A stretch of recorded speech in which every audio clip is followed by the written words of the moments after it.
അധ്യായം 17.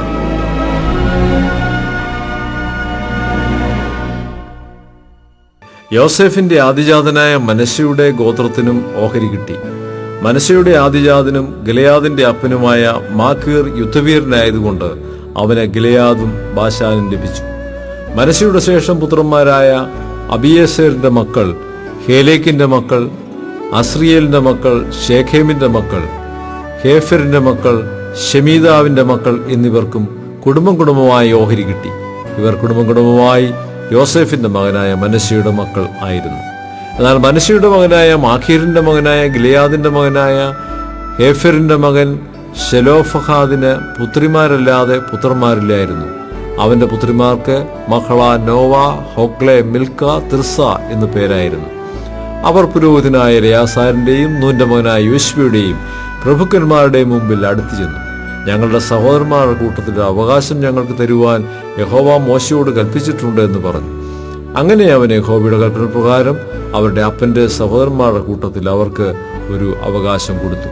ഇങ്ങനെ മനശ്ശെയുടെ പുത്രിമാർക്ക് അവന്റെ പുത്രന്മാരുടെ കൂട്ടത്തിൽ അവകാശം ലഭിച്ചതുകൊണ്ട് മനശ്ശെയ്ക്ക് യോർദാനക്കരെ ഗിലെയാദ് ദേശവും ബാശാനും കൂടെ 10 ഓഹരി കിട്ടി.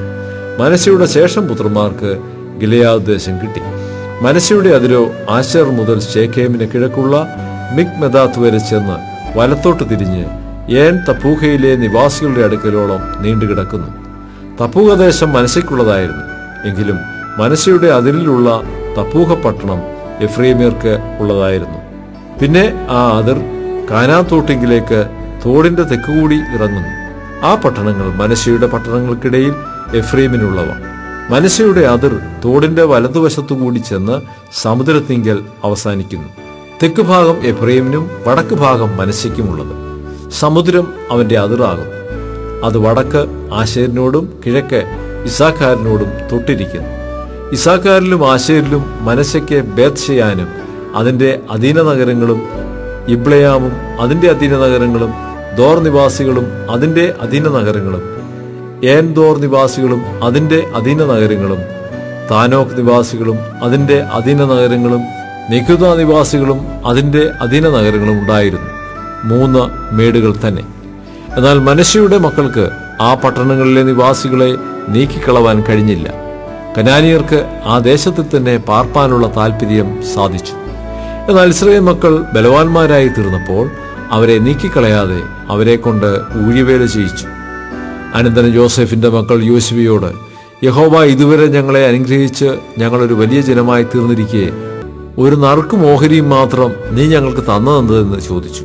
യോശുവ അവരോട്, നിങ്ങൾ വലിയൊരു ജനമെങ്കിൽ എഫ്രൈം പർവ്വതം നിങ്ങൾക്ക് വിസ്താരം പോരാത്തതാകൊണ്ടും കാട്ടുപ്രദേശത്ത് നിന്ന് പെരിസ്യരുടെയും മല്ലന്മാരുടെയും ദേശത്ത് കാടുവെട്ടി സ്ഥലം എടുത്തുകൊള്ളുവീനെന്ന് ഉത്തരം പറഞ്ഞു. അതിന് യോസേഫിന്റെ മക്കൾ, മലനാടും ഞങ്ങൾക്ക് പോരാ. ബേത്ത്ശെയാനിലും അതിന്റെ അധീന നഗരങ്ങളിലും ജസ്രീൽ താഴ്വരയിലും ഇങ്ങനെ താഴ്വര പ്രദേശത്ത് പാർക്കുന്ന കനാനിയർക്കൊക്കെയും ഇരുമ്പുരഥങ്ങൾ ഉണ്ട് എന്ന് പറഞ്ഞു. യോശുവ യോസേഫിന്റെ കുലമായ എഫ്രൈമിനോടും മനശ്ശെയോടും പറഞ്ഞത്, നിങ്ങൾ വലിയൊരു ജനം തന്നെ, മഹാശക്തിയുമുണ്ട്. നിങ്ങൾക്കൊരു ഓഹരി മാത്രമല്ല വരേണ്ടത്. മലനാട് നിനക്കുള്ളതായിരിക്കണം. അത് കാടാകുന്നുവെങ്കിലും നിങ്ങളത് വെട്ടിത്തെളിക്കണം. അതിന്റെ അറുതി പ്രദേശങ്ങളും നിങ്ങൾക്കുള്ളവ തന്നെ. കനാനിയർ ഇരുമ്പുരഥങ്ങളുള്ളവരും ബലവാന്മാരും ആകുന്നുവെങ്കിലും നിങ്ങൾ അവരെ നീക്കിക്കളയും.